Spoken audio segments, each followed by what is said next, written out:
Mad by beccaliz27. Chapter 13. Michael.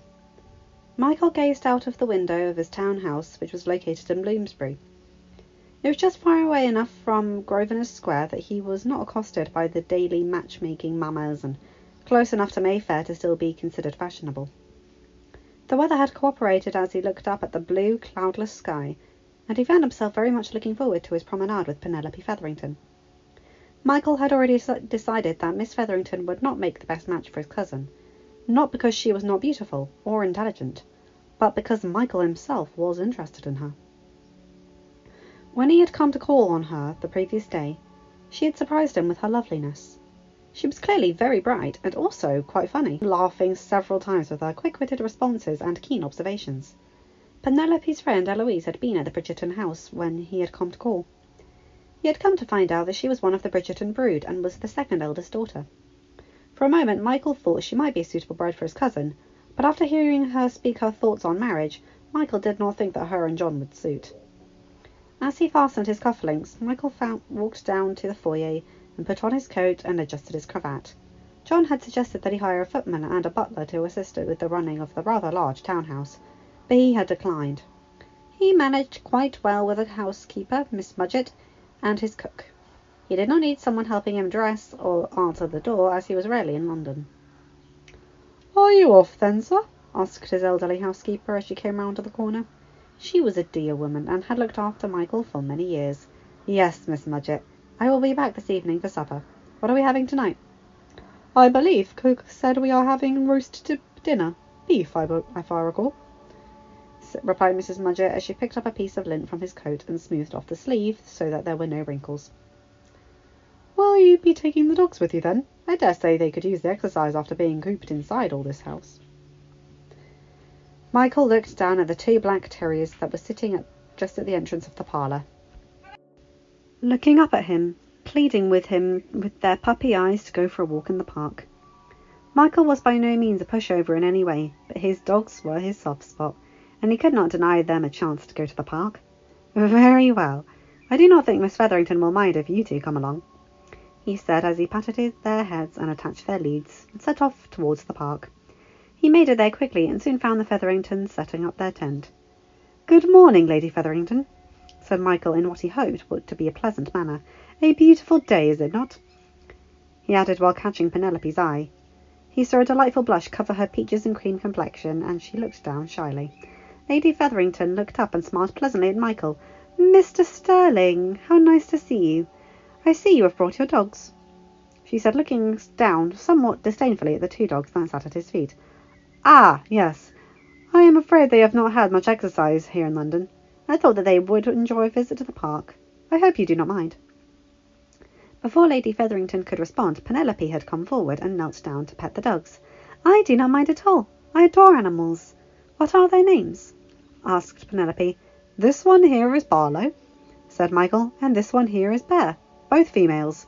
"Hello, Barlow. Hello, Bear," cooed Penelope. "What good little girls you are," she said as she rubbed their tummies. Barlow and Bear were instantly enamoured of Penelope, as they snuggled up against her and attempted to lick her face.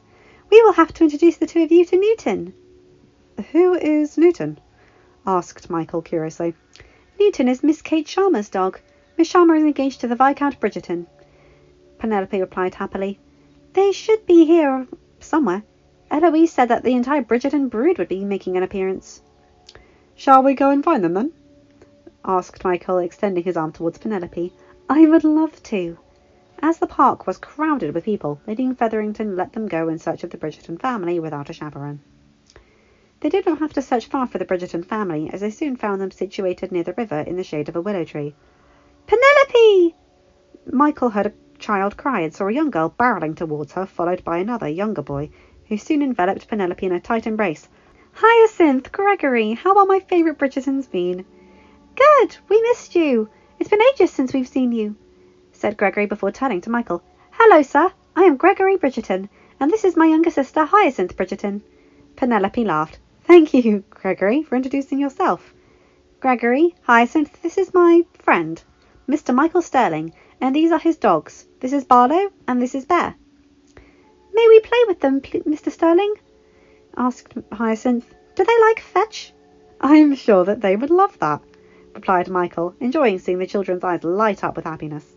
Behind the children he could see what had to be the family matriarch approaching. Mr. Sterling, said Violet pleasantly. I do not think that we have formally been introduced. I am the Dowager Viscount Bridgerton. I apologise for my children. They can be a little wild, said the Viscountess as she placed a hand on each of her children's heads. Oh, please do not worry yourself, Lady Bridgerton, replied Michael sincerely. They were perfectly polite. Lady Bridgerton smiled genuinely.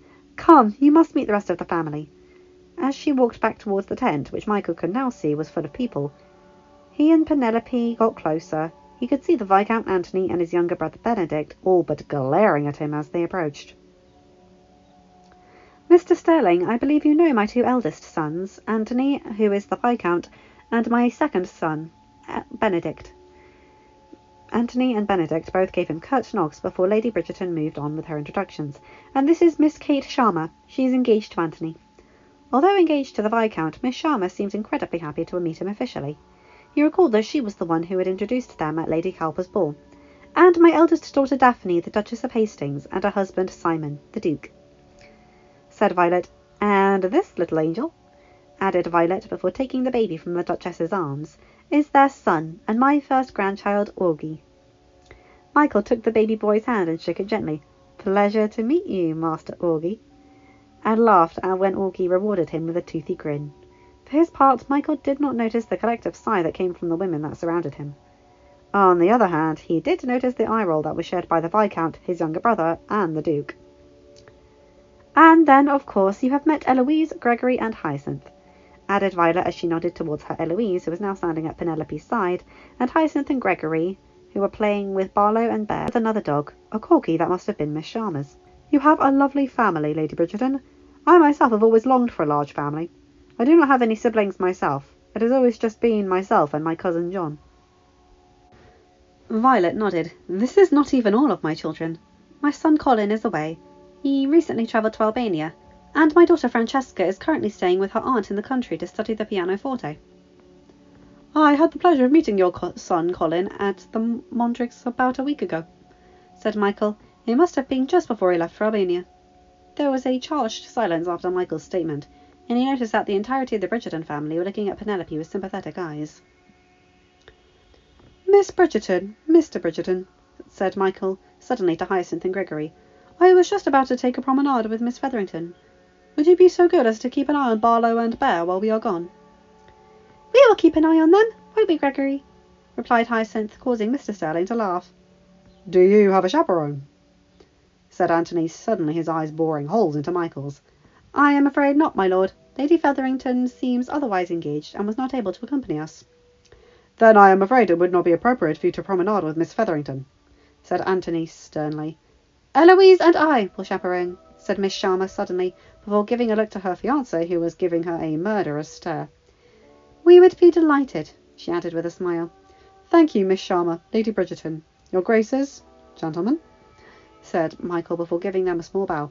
I assure you that Penelope is in safe hands, before leaving to walk towards the bridge.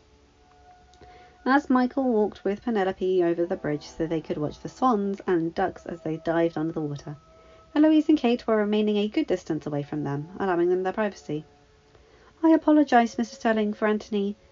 That is the Viscount's behaviour. I am not sure what has possessed him to act in such a way, said Penelope quietly. I can, said Michael, as he glanced at Penelope, who was looking up at him with her soft blue eyes. It is very clear that you are very dear to the Bridgerton family. I think they only mean to protect you. I do not have the most polished reputation, you see. Penelope smiled. Ah, yes, you are known as the Merry Rake. Michael's eyes widened, astonished that she would even say the words aloud.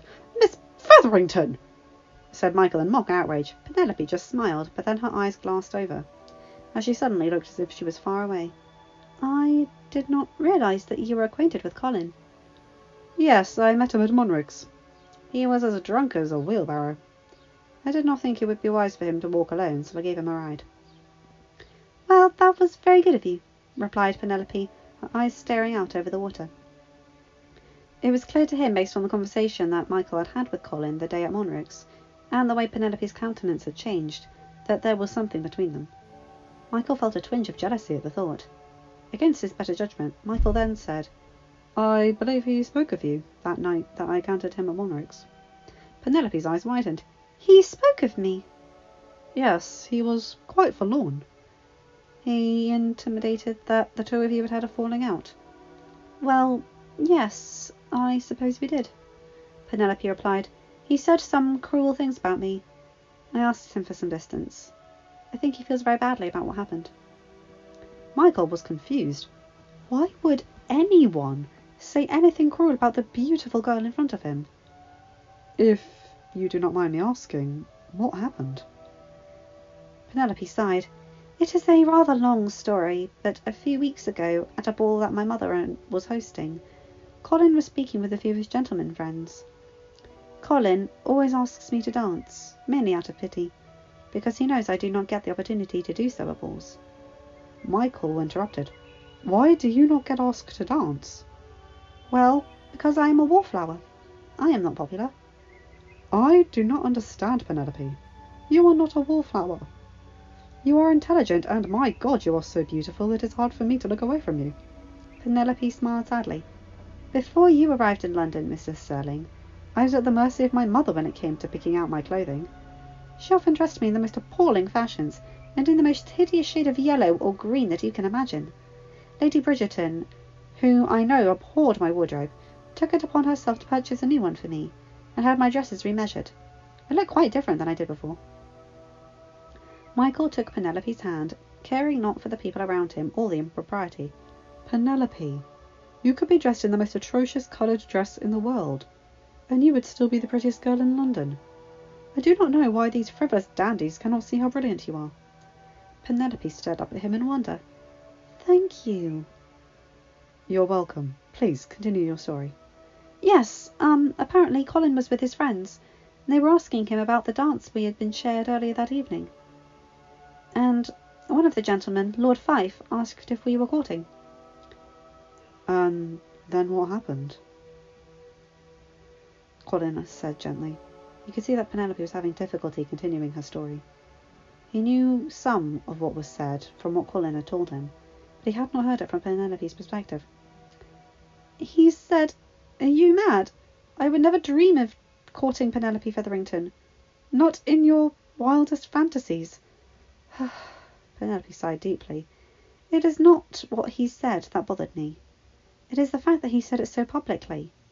He publicly shamed me and deemed anyone that might have the slightest interest or inclination to court me to be mad." "How did you find out about what he said?" "Lady Whistledown," replied Penelope. At his confused expression, Penelope added, "She is a Gotham columnist. It was her column the day after the ball." "I thought he was my friend," said Penelope, her voice thick with emotion. Michael rolled his eyes. It was clear to him that Penelope had feelings for Colin Bridgerton, and he for her, even if the idiot did not realise what was right in front of him. "You love him, don't you?" Penelope looked at him with startled eyes. For a moment it looked like she was trying to vehemently deny her feelings for Colin Bridgerton, but her eyes softened and looked sad once more. "I am sorry, Michael. I did not mean to lead you on in any way. I just want to move past my feelings for Colin, but no matter what I do, my feelings for him remain. He will never see me as a woman. He told me that I do not count, that he does not see me as a woman. He actually said those things to my face, Michael," said Penelope. "He will never love me as I love him. And yet there is always a spark of hope inside me that some day he will return my affections. I feel trapped by my love for him." Michael remained silent, thinking of Colin's behaviour the day that he had encountered him at Monrick's. He remembered thinking that the poor sod was so lovesick he could not even function. The way that Colin had described Penelope was not the way in which one would describe a friend. He described her as one describes a lover or a soulmate. Michael decided then and there that he would not come between Colin and Penelope, despite the burgeoning feelings he felt for the latter. "I truly did not mean to lead you on, Michael, or cause you pain," said Penelope sincerely. "I hope that you can believe that." Michael gave Penelope a small smile. "I do, Penelope. Do you mind if I still come to call on you? I think you and I could have a wonderful friendship." I would love that, Michael. We should probably be getting back. Anthony, Benedict and Simon will be foaming at the mouth if I do not return you safely to their side. Penelope laughed heartily and took his offered arm. As they walked back towards, Kate and Eloise were standing waiting for them. As Michael walked back to the park with Penelope on his arm, he realised that he was happy in his relationship with Penelope, even if it was only friendship. Michael knew that she would become an important person that would remain in his life, and he was happy to see her. He vowed that he would do anything in his power to bring Colin Bridgerton and Penelope Featherington back together. End of chapter. Hi guys, hope you enjoyed that because I absolutely adore that chapter. And also, there's a cute little bit there. Barlow and Bear, for those of you who do not know, wrote the Bridgerton musical that was at the Grammys. Nice little comment there. I like that. But also, Michael is flippin' mature. For someone who is known as the Merry Rake, dang, this guy's got some emotional intelligence. And I like that he is willing, even though he is getting feelings for Penelope, to bring Colin and Penelope together because he can see how much they mean to each other. And that he's willing to get the argument from both sides is nothing short of impressive. I like that Kate knows that the two of them needed to talk. And I like how Anthony and Benedict were sort of glaring at Michael, just like, you hurt her, we hurt you. And that Simon's getting in on that action. I don't think Simon ever interacted with Penelope in the seasons, not that I can remember. But I like the fact that he is basically being considered another Bridgerton boy, which is just great. Love that. Anyway, you guys know the drill. Like, comment and subscribe and hit that bell to get notified whenever I upload a new video. Have a good day, night or whatever time zone you're in. Bye my guys, gals and non-dino pals. I'll see you in another video. Bye!